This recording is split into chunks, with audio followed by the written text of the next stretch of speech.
The device known as Stalker Stopper began as a way to prevent creeps from taking pictures of unsuspecting people.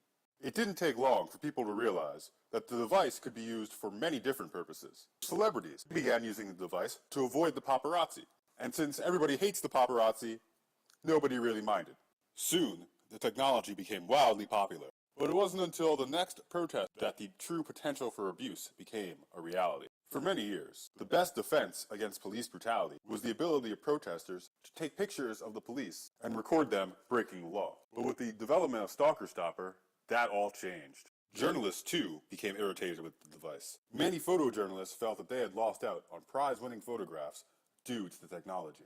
Another problem became apparent only to those deep within the government. It turns out the Stalker Stopper had found its way overseas.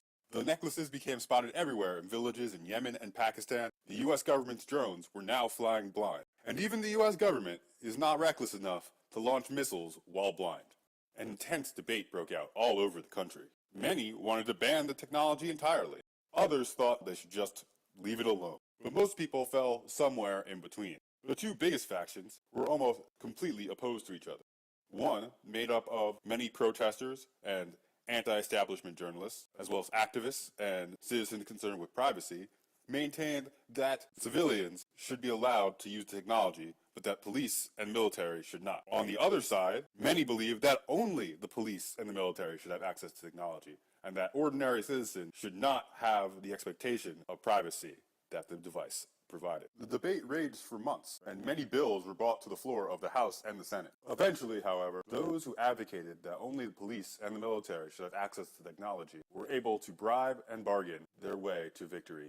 It was now illegal for ordinary citizens to own a Stalker Stopper. Officers sent to enforce this law quickly discovered that it was almost impossible to prosecute anyone for using such a device, because, by its nature, those wearing the device could not be identified. But finally, a discovery was made that changed everything. An anonymous engineer tinkering with the device discovered that when tweaked slightly, it was able to neutralize any other device in the vicinity. And suddenly, most of the devices were rendered useless. The total lifespan of the device was about 5 years, from its inception to its downfall. Today, the devices are rarely in use, but many are still trying to find a way to neutralize the neutralizer.